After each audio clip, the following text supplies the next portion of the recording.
Chainer, Nightmare Adept versus Kykar Wind's Fury. A lot of mana there. Piece of removal. An anti-counter magic land. So yeah, I think we definitely have to keep that one.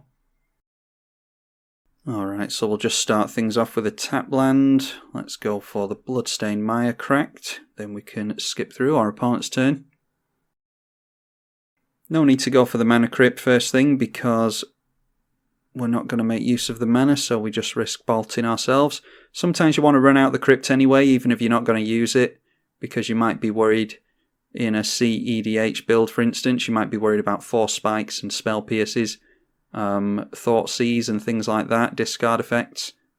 But I'm just going to hope that our opponent doesn't have any of that here. Okay, well, Fellwar Stone, that's something, isn't it?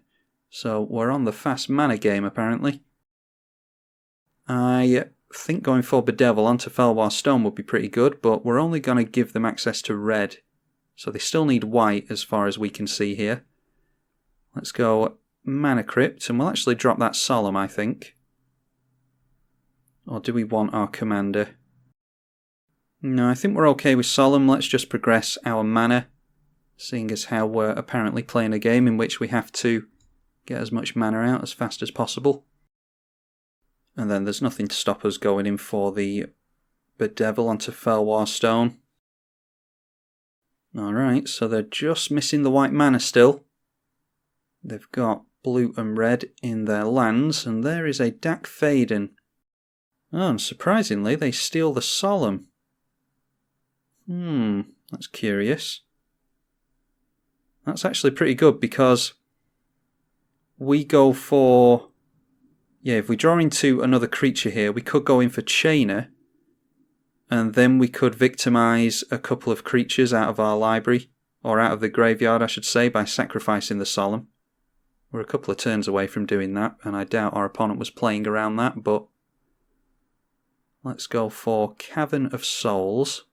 Do we want to surprise our opponent with a hasty Grave Titan? I think getting down Urabrask is better here. So we'll name Human there and hope our opponent doesn't have free counter magic. Or we could go for Fellwar Stone.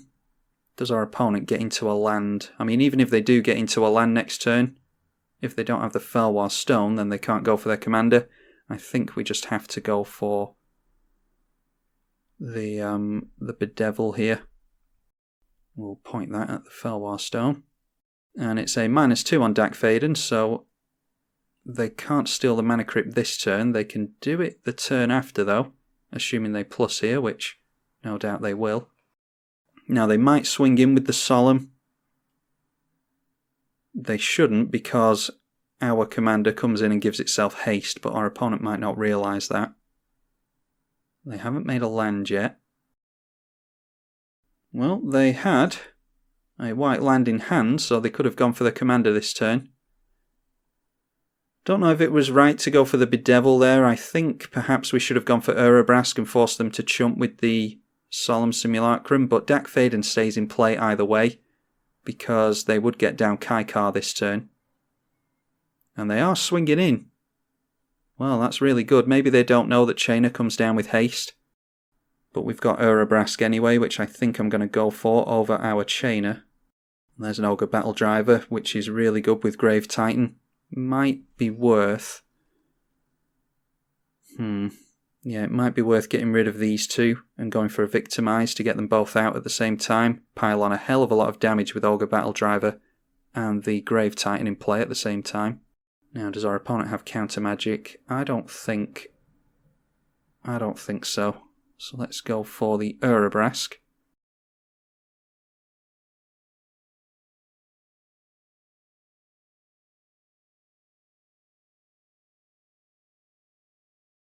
They might have spot removal though. Definitely want to get rid of Dak Faden because we don't want to lose our Mana Crypt. And that's really good that we get rid of the Dak Faden there. And now, even though this is a Reanimator deck, we're actually in a pretty good spot where we can just hard cast our decent creatures. We're going for Grave Titan next turn, I think. This looks like Kykar, and it is Kykar, but it comes down tapped, as will all the spirits. thanks to the Urabrask and its second static ability, followed by a Gitaxian Probe, so they get down a Spirit, but they can't use that as a chump blocker this turn. They've got one in Solemn Simulacrum. They do not shock down the Hallowed Fountain, so an argument to be made there for shocking that down to show that we've got a Swords to Plowshares to worry about. But they're obviously not about bluffing. Win a second Mana Crypt flip in a row. We can't go for Grave Titan and the Rakdos Signet, so let's just grab ourselves a Grave Titan here. Bear in mind that the zombies come into play with haste, so we're going to get a whole heap of tokens into play here, because we can swing in with Grave Titan the turn he comes down, and then Grave Titan triggers again on attack. So for 6 mana we've got 4, 8 and 14 power there. Okay, deciding to get rid of a zombie token as opposed to taking less life from either of these two. And they draw a card because the Solemn died on their side of the field. We've got some targets for a Victimize though. If we go for... if we get into a land next turn, we could go for Chainer, discard the Ogre Battle Driver, and then reanimate the Solemn and the Ogre Battle Driver with Victimize. That entails us getting into a land though. It also entails our opponent not getting a bunch of counter magic on the go. They've got some chump blockers up now. Oh, a Treachery. Okay. And they go after the Grave Titan. That is tapped. You untap lands, yeah. So the Grave Titan's still tapped. Can we get that off of them? I don't think so. Rakdos is going to have a tough time dealing with enchantments. Okay, let's see if we get into a land here. No, we get into Kiki-Jiki though. I don't think we can really do much with Kiki-Jiki. Let's drop instead. Let's just go for Chainer. And remember, the Chainer can't be countered. Then we can maybe set up for next turn. What could we do next turn? We could discard Ogre Battle Driver now, and then reanimate Solemn and Ogre. Reanimate Kiki-Jiki. We're going to need to... Let's just put the Signet down and pass. Actually, we can do some attacks here, can't we? Okay, might be showing us that they've got counter magic here. They have tap mana and then paused. And there is a Cyclonic Rift onto the Urabrask. So I think Urabrask is definitely something that we want in play.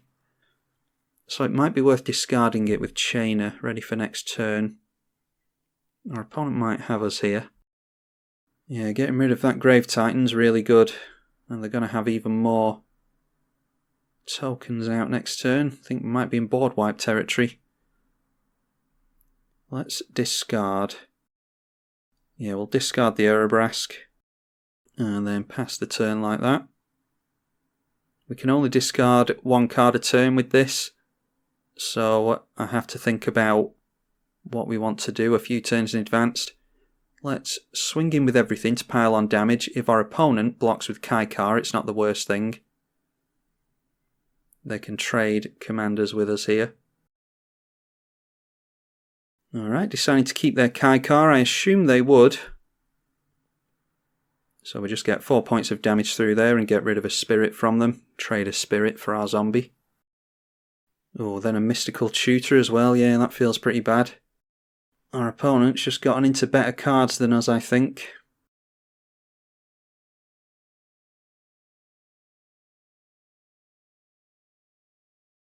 Now then, what did they go for there? They have, I don't know what that is, Devouring Rage as an additional cost.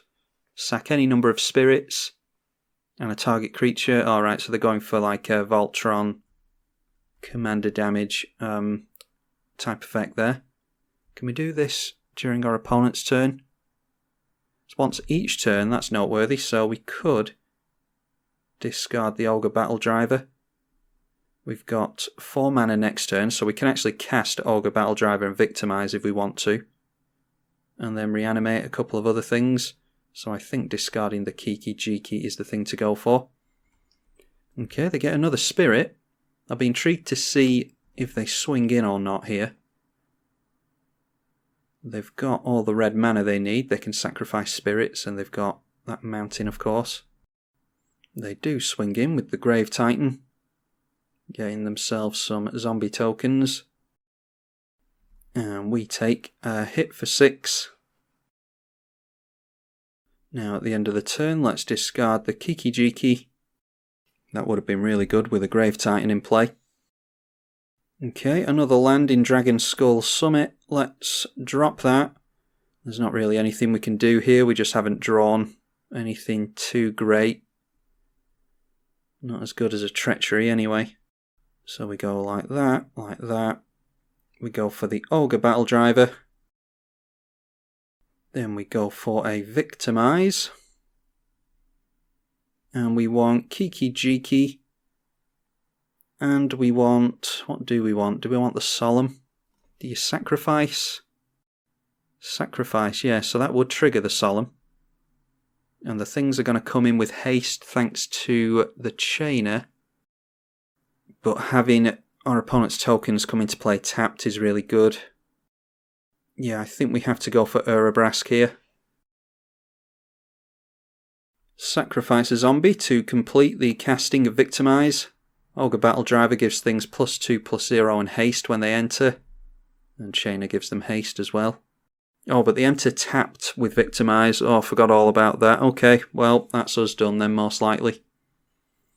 Forgot all about that. Well, we'll play it out because you never know. We might make it through another turn. Maybe we'll get into a board wipe or something and regroup from here, but it doesn't look like we're going to. Do we swing in? I don't think we swing in here, do we? Let's just leave back blockers. The only thing we can do with the Kiki-Jiki here, really, is maybe go for a cast on Solemn next turn, and then make a copy of that. And start drawing cards very, very slowly. Alright, paused for a long time and then decided to just swing in with everything. They must have been doing the maths on whether it was worth it or not. Well, we don't need to deal that much damage to our opponents, so let's just play it safe. Let's block the Grave Titan and leave it there. Oh, but of course they've got the buff from the Devouring Rage, haven't they? I forgot all about that, so... yeah, that probably does it, doesn't it? I mean, we couldn't block the Kykar anyway. If we lose by only 2 points of life, then should have blocked the zombie as well. We'll soon find out if that is what they're going for. They sacrificed the spirits to do it there, didn't they? I don't know what our opponent did there. I think they just sacrificed... okay, well, either way, there was a bit of confusion there. It went up to a 15-3. But they've only got 2 spirits in play, which is 6. Which should have put it up to 9. Yeah, I don't really understand what happened there. Devouring Rage has an additional cost to cast it. Oh, I see, it's not per spirits that are in play. I thought that this was a buff per spirits you have in play. It's a buff per spirits you decide to sacrifice. So they had enough spirits to sacrifice to knock us down. It wouldn't have made any difference there if we had blocked both zombies, because we couldn't block the flyers in the air. Yeah. So I don't feel too badly about that. That wasn't the best game for us. We got a little bit of reanimation on the go, but I think our opponent got into better cards than we did with Dak Faden and the Mystical Tutor. We both got into a bit of fast mana, but in this deck we want to win really quickly, and we didn't manage to win quickly enough against our opponent, unfortunately, so got taken out by a token army. Plus the Devouring Rage, which I haven't seen in a Kykar deck before, so that's good to know about. If any of you are building Kykar, then you can consider Devouring Rage for your deck. Chainer Nightmare Adept versus Grand Arbiter Augustin IV. With a turn 3 Chainer and a turn 2 Loyal Apprentice. Yeah, we'll keep that. We can start swinging in with some Thopters pretty quickly. So let's just start off with the Swamp. We might have to crack the Prismatic Vista for red, although I would like to wait on that as soon as possible, because double black would be useful to get into Phyrexian Arena. Starting off with a tap land is always a good sign. And there we are, we're getting to the red source we need. So now we can go for black off of the Prismatic Vista. Let's grab the Loyal Apprentice here. Couldn't have asked for a much better land there. And always forget that the Loyal Apprentice has haste, so we can swing in and hit our opponent quickly. Now holding up double blue, which never bodes well. Let's try the Phyrexian Arena before we go for our commander. Play around a bit of counter magic here. And our opponent is stopped on our turn, so we may see counter magic here. And they shock in the Hallow Fountain, so I assume we're seeing a counter. A negate. Well, they wouldn't have countered our Chainer with a negate, but that's not to say that's the only counter spell they've got in hand. Better than a mana drain anyway. Okay, and a Teferi. Well, we can get rid of Teferi, no problem, because we've got a Chainer coming in this turn, and that does come in with haste. Plus it brings in a Thopter with haste. So let's grab the Badlands. Going for a slightly later than anticipated Chainer.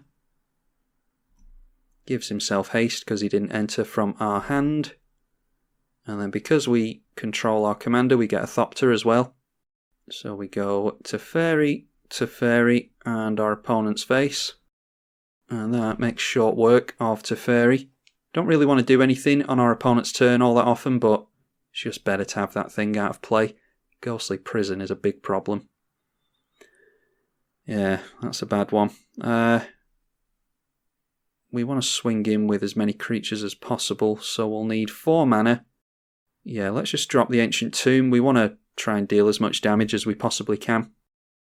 But having the Ghostly Prison in play is going to be really bad for us. As a Rakdos player, it doesn't get much worse than that. Luckily, we're going to have enough mana for getting rid of Grand Arbiter during our turn. I assume that's what our opponent's going to grab here. Nope, they go for Baird, Steward of Argive. That is a 2/4 Vigilance. Creatures can't attack you or planes yet, so that's just more prison style effects. We can go for Noxious Gearhulk on that. Okay, does it benefit us going for Noxious Gearhulk with haste? We've got 2... no, we wouldn't be able to pay to swing it in, so no need to discard it here, really. Let's just go for Noxious Gearhulk hardcast. And at least we'll be able to squeeze the Noxious Gearhulk past our opponent if they just get into one creature in Grand Arbiter. If we get into a sack outlet, we'll actually be able to get rid of that and then drag it back out of the graveyard and kill off our opponent's commander. Point that at our opponent's creature. We gain 4 life thanks to us gaining life equal to toughness. Get down the Blood Crypt. We cannot swing in thanks to the Ghostly Prison, but we do get another Thopter. Yeah, that Ghostly Prison doing some work for our opponent here. Well, we are drawing all the lands here, aren't we? Right, let's see about swinging in here. They've obviously got something because they just decided to pass the turn immediately. We could go for Magus of the Wheel with that and get rid of whatever our opponent's got in hand, but the problem is they're probably going to draw into some more answers, so if we play a land, we've got 4, 5, 6, 7, 8, so we can swing in with 4 things. Do they have something to bounce all the attackers back? Well, we're going to have to go for it. There's really not much choice. So we get another Loyal Apprentice trigger. Then it's 2, 4, 6, and 8. And that's 4, 6, and 8. Yeah, so how much damage is that? 5, 6, 7, 8, 9. Yeah, so if we do that again next turn, we win. Assuming our opponent doesn't have any blockers. Not swinging in with my Chainer here because I don't want to lose it to something like an Aetherize, is it called? There's spells that blue have that bounce all the attackers back. Okay, just going for a Swords instead. Yeah, that's actually relevant because we'd like to replay that from the graveyard, but obviously they're not going to allow that. So we hit our opponent, knock them down to 12. They've got 3 cards left in hand, so we might be able to just bully our way through here. Now let's see what our opponent goes for here with their 3 cards in hand. There is a Catastrophe. That's exactly the type of thing they need. Destroy all lands, all creatures. Ugh. Okay. Well, it's one of those decks, apparently. Did I misread that? Destroy all lands or all creatures, not and all creatures. Okay, well, they decided to blow up all the lands. We can't swing in at the moment because of the Ghostly Prison, but we do have 2 lands in hand because we haven't really drawn... there you go. Haven't really drawn much else this game. So let's just drop a land, and I'm sure we'll be able to outrace our opponent on the land front. Now, I thought the Catastrophe said destroy all lands and creatures there, but it didn't, so we're still in this game, and our opponent went for Catastrophe without any lands in hand, apparently. So that was clearly a desperate attempt at dragging the game out a bit longer. They probably should have passed the turn back over to us to see if we'll drop another land. If we don't, then we still can't swing back into them with a single creature, and it might be that they get back round to their turn, drop a land, and then we're on an equal playing field mana-wise. Yeah. Seems strange to me that you would run Catastrophe and then wipe the field of lands and then not play it out when it doesn't go your way. Yeah, if you're going to run a card like Catastrophe or Armageddon, you really need to have the board under control and have it be some kind of advantage to you. Maybe you've got a bunch of mana rocks in play, for example, and your opponent doesn't. You pretty much strip your opponent of all mana, whilst you still have way more mana than they do at that point. But like I said, it was probably a last-ditch effort to try and get a victory on the go, try and drag the game to some kind of halt. But anyway, that's just how it goes sometimes, apparently. Hopefully you all enjoyed these 2 Chainer games. I've decided to stitch this one onto the other one that you have just seen or are about to see. So hopefully you enjoy them anyway. I'm tribalkai on the EDH channel. Thank you for watching.